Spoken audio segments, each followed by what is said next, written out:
Good morning, guys. Welcome back to the vlog. So I have a bunch of work stuff this week, and then I gotta pack and prep and get ready to go to New York. But this morning I'm going to an event that's a workout class with a celebrity trainer and this fitness brand and Bala Bangles, which I love. So I'm going to that event, and then I'm actually doing a podcast interview, which I'm super excited for. I love doing podcasts. I hope one day I have my own podcast, but for now I'll just go on other people's. But it's with my friend TK, who I have never actually met before, but I call people on the internet my friends. We're like mutuals on social media.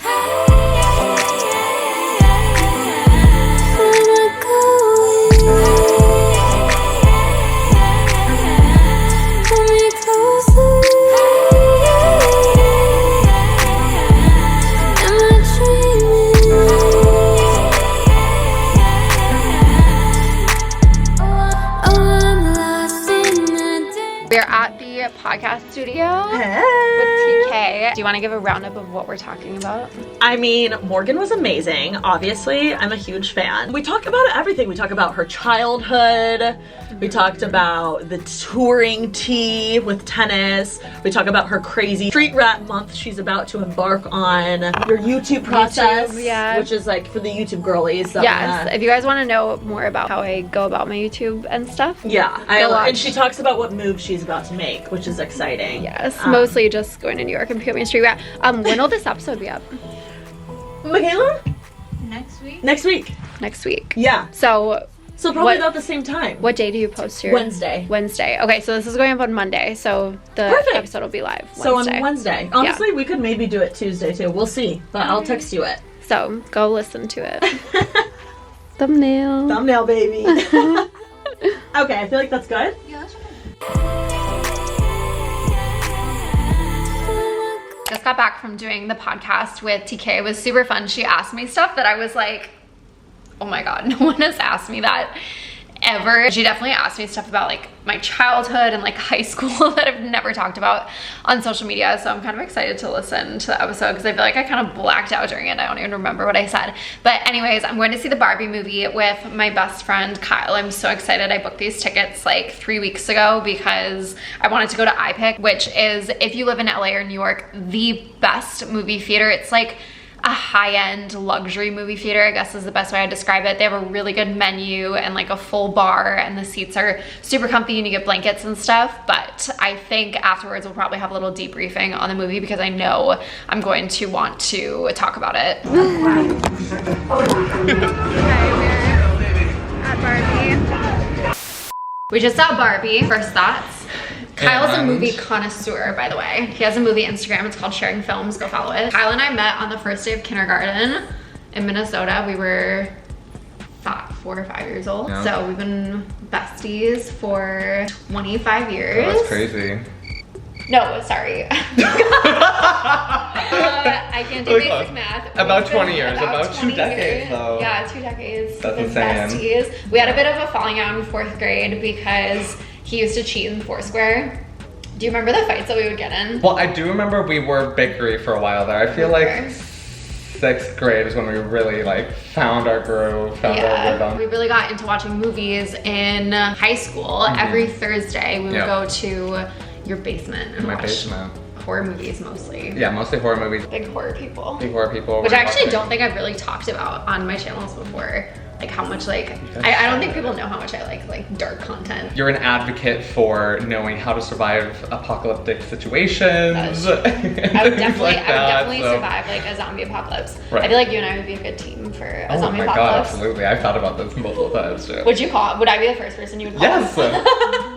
You would be better than I would. I have read a book on how to survive a zombie apocalypse, so if any of you guys need tips. And she gave me a book on how to survive a horror movie, so. I did, yeah. So anyways, so we just saw Barbie. Horror, but not today. Today we watched Barbie. We just saw Barbie. Wait, let's do a fit check. My whole outfit's from Set Active. I wear this little tube top and these terry cloth, whatever, and then I have pink slippers. I figured Ken would wear this little milkmaid, kind of like equestrian-esque, quilty moment. There was a lot of horse themes in the movie. So very horse thing. This is it. I thrifted it when I was in San Francisco. Jeans from ASOS, and My dirty ass Converse, which I got for my music Very video stylish. actually. But And the yes. hair. And then the hair, So we're which halfway to Ken with the hair already. exactly. I loved it. I cried the whole Yes. time. If I wasn't crying, I was laughing, and it was so good. Yeah, it was amazing. It was very moving in ways that I was like expecting it to, but like sometimes like you might expect something to like go for something, you don't know if it'll like land though, you know what I mean? Yeah. But I wasn't like surprised that this one did land, just knowing like it's Greta Gerwig and everything. It made me want to like all men. Right, let's put that. Okay, Taylor, I love you. Because what? If anything, what you can take away is don't cater to his, if he has any like boyish. I don't worry. I do not doubt it. You're You a think Leo. I cook? I definitely don't think you cook anything. I don't cook. Sometimes I think when movies try to tackle subjects by living sort of like in the on the nose realm or like in the extremes realm, like this, like Barbie was very clearly about extreme feminist. very woman feminist, power. very directly about patriarchy Yeah. and how women basically exist within There a were no like patriarchal world. subtle euphemisms to No. it. It was like, this world Right. is, the real world is patriarchal. Yep. There was so many like just hilarious, perfect little details in the movie that any woman who's ever dated a man has experienced that are like weirdly niche. But that's I've why it unfortunately works. had a man sing Look to deeply me in your eyes and play play for his 4 guitar. minutes and play his guitar. Yeah. I had a guy write me a song once. My ex. Oh, I'll bleep that out, but the hockey guy? no, not the hockey Oh, guy. no. There's Minnesota. The Republican. Yes. We don't talk about that. Well, it understood like the nuances of those concepts. Like it wasn't just like you're a man and patriarchy. Like No, it, it like poked fun at it. exactly. Margot was amazing, but Ryan really was like, he was a Steen sealer. Like he was just having so much fun with the role. And like when that casting was announced and people were like questioning it, like, oh, he's too old. I was like, Ryan Gosling, like, have you seen like any myriad of movies that he's in? Like he's very like in on the joke. Yeah. Very like. He's so funny. He's like so he does funny. comedy so well. He- Have you seen any like negative feedback about the movie? You're on probably like the liberal side of the internet, so probably not. Definitely. But what I have seen mostly is just like, I've seen that like more, you know, conservative audiences are slamming it as like a wholly anti-man movie, which is also a very shallow takeaway. The movie acknowledges the emotional state of men in it as well. I mean, that's what the Ken story arc is. That's where it takes Ken and the other Kens in the end is like, you don't have to like, that's what she was saying to him when they were on the balcony or in the bedroom. She was like, maybe you don't want to do all these things. Yeah. Like, you just need to be you. There's a certain creator on TikTok who she went viral for, she was joining a sorority at the University of Alabama. Okay. Oh. And she posted a TikTok yesterday saying that she hated the Barbie movie and she thought it was gonna be a fun movie for kids and it was too depressing and she didn't understand it and all. And I'm like, you are exactly the person that needs to watch this movie and internalize it. And I think it completely went over her head. And I've seen a couple people on my socials saying the same thing, that like they didn't like it, they didn't get it. And I'm like, y'all need to go read a book. A book. Also, like, I think you should have an idea that going into this movie that it's not just like, you know, a Disneyfication of Barbie. It's gonna be like a conceptual sort of analysis of Barbie and how Barbie exists within the world. When we were in junior high, some girls used to call me Barbie as an insult. Literally, when you walked through the door today, I was like, she literally looks like Barbie right now. Yeah. But that would have been an insult before, but now I feel like it's not. And it should never be an insult. There's nothing wrong with looking like a Barbie. I mean, in general, there's nothing wrong with like looking any kind of which way. Being like Barbie-esque doesn't mean that you're like inherently stereotypes or expectations that are unable to fulfill. Like, at the end of the day, you're blessed with the body that you're blessed with, and you know who the f you are. Something I was thinking at the end of the movie is that when they all come back to this more realistic life in Barbie Land, all of the women are still in full hair, full makeup, except Margot at Glam. the very end when she's they're all in full glam, even though they've had this transition of like going back to like a more realistic, it's whatever you want. At the end of the movie, if they would have had all the girls like de-glamify and not do the fun whatever, and that's the thing is, yeah, it would have been the wrong point. It's like you can be smart and successful and President Barbie and Supreme Court Barbie, and you can still love hair and makeup and being super girly and having girls' nights. All of those things work in tandem. And the final act that kept using the word autonomy, and I think that was ultimately like the main takeaway. Like, it's about having autonomy, and if you want to be a glam, if you want to be cute, if you want to be pretty, like, do it. But they also would use like the discontinued Barbies, like the pregnant Barbie or Kate McKinnon's character. And in the end, it's also about like, you're also just as valid and valuable and respectable as a person, as a living entity, as, you know, the stereotypical Barbie. Stream Barbie. Stream Barbie, go see it. Okay guys, last outfit change of the day, I promise. We are going to dinner at Netflix Bites, which is this pop-up restaurant in LA where they have famous chefs from different Netflix cooking shows, none of which I've actually seen, but I've heard that's fun. So I'm going there with a group of friends. Start first, rim on there, so it has a numbing sensation on the tongue. Coming up, sir, thank you, my boy. Wait, no, dip it in the dip. Oh, we gotta dip it in the dip. What is this, pork rinds? Pork rinds. What is pork rinds? Pork skin, especially a pork skin, right? Got a deep fry. Yeah, you know what? Oh. Hold on. Whoa, without me? Sorry. Okay. Get some light. I don't know how to... Oh no, what the fuck? Way too light. I think I like it. I like it. Now we've got fried chicken. Wait, try the fried chicken with me. Literally allergic, I'm not supposed to eat it, but I can't help myself, it's so good. You got Chick-fil-A the other night. Yeah, I know. I literally can't help myself, I have a problem. Potato chips, some cheese, and I'm forgetting the meat, which is bad.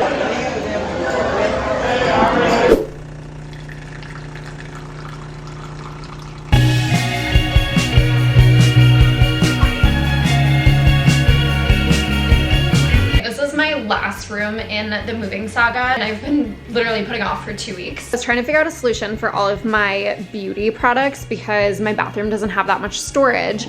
So I got this bookshelf, and I think that I'm just gonna organize each shelf by like category. And then I just have random furniture and stuff that I didn't know where to put anywhere else, and some jackets and whatever. So I think I'm just gonna make this kind of a storage slash beauty room.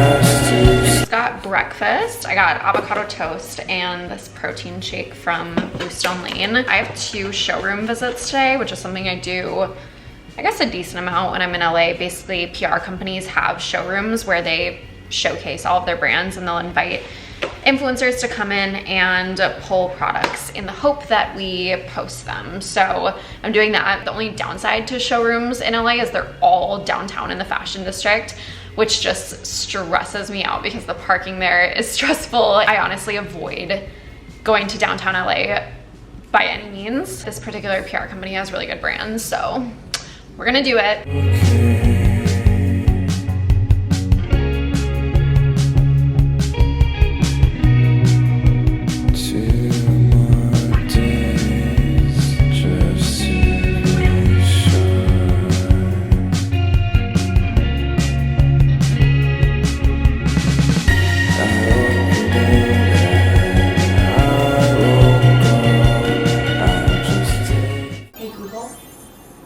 Barbie. Hi Barbie, it's 7:42 a.m. I only came over 'cause all my friends said I should get out more. Smile and nod at all of the small talk, but keep looking for the door. Then cut to you. Why do I look like Violet Beauregard this morning? What's her name again? I can't remember. I'm so puffy. The circles under my eyes are like, oh my god. Oh my god, like Rachel McAdams in the notebook, 'cause I keep on staring and the whole world stops. Theme song is playing. Here is where we're at with this room. So I got all my beauty PR and just kind of situated it. It needs work. There's not really a flow to this room. Obviously I need to get a rug and stuff, but this will do for now. And then this closet has all of my sweatshirts, sneakers, and then all my workout clothes. I am gonna use all the free space in this room for packing today because we need to pack for New York. The beige baize bags were a mistake for a basic beige bitch like me. The suitcases themselves are great, like really great, have held up well. Every time they get off the little luggage thing at the airport, it looks like they just went through the Cold War. If you're thinking about getting a beige bag, I would go for the black guys. They're very, very scuffed up. Anyways, I pulled a number of outfits, but I kind of just need to throw these in the suitcase because I'm going to dinner in like an hour. I honestly think this is gonna be the month of just really cute, little fun, colorful dresses. Obviously, I'm bringing a lot of pink because if you can't tell, I'm in my Barbie era right now, and I even got one that looks like hers at the start of the movie. I know I'm not unique in any way. Like, I know that movie was big for a lot of people, but I loved it so much. I don't feel like I've had a movie that like impacted me in that way, and I cannot stop talking about it. And I honestly feel like it's so perfect for this time in my life because I'm about to go to New York and embark on this girl month. I don't know if I'm gonna have a different name for it, but right now I'm just calling it like my girl month. Anyways, my whole reason for going to New York besides work is to just hang out with my girlfriends. I was talking about this on TK's podcast the other day, but I spend so much of the year with my boyfriend and like it's just me and him, and as fun as it is, it can be a little isolating and I always miss my friends. So I take this month every summer in August to go to New York and literally just spend all day every day with my girlfriends and with myself and like do the things that I want to do and do the things that fulfills me and like really take care of those female friendships. So I felt like it was really good timing to like watch the Barbie movie as I'm about to go just embark on this month of girl time. So excited to go to New York and just introduce you guys to my friends there, and not only that, but introduce you to my version of New York, because if you don't know this, New York is like the most special place to me. I went to college there. I made so many girlfriends there. That place really shaped who I am. And of course, there are a ton of influencers and content creators there who make really cool content about the city, but I'm also excited to show you guys my version and experience of that city. I'm gonna go to dinner tonight, and then I'm gonna take like 2 days off of socials because my birthday is coming up and I always feel really weird about my birthday. I don't like my birthday. I'm literally going to watch movies. My best friends are taking me to Oppenheimer because they were like, let's go out, let's do dinner, let's get a table somewhere, and I was like, I literally just want to go to the movie theater and sleep for 2 days. That is what I want to do for my birthday. Not to go into like a tangent, but I feel like birthdays are really hard for everyone, especially girls. I don't know if anyone else experiences this, but I cry on my birthday and I basically have like a 3-day depression leading up to it. So in preparation for that, I was like, you know what, I'm just not gonna have any expectations for myself. I'm not gonna make any plans. A lot of times that just stresses me out even more. I'm just going to take care of myself, lay out and read a book and go to the movies because that's how I want to spend my birthday and it's my day. So if anyone can relate to that, don't feel pressured to do things for other people on your birthday. Like, do what is right for you. It took me 26 years to learn that. But yeah, thank you guys for watching, and I will see you next week in New York. It's a Friday night, but it feels like the start of the rest of my life.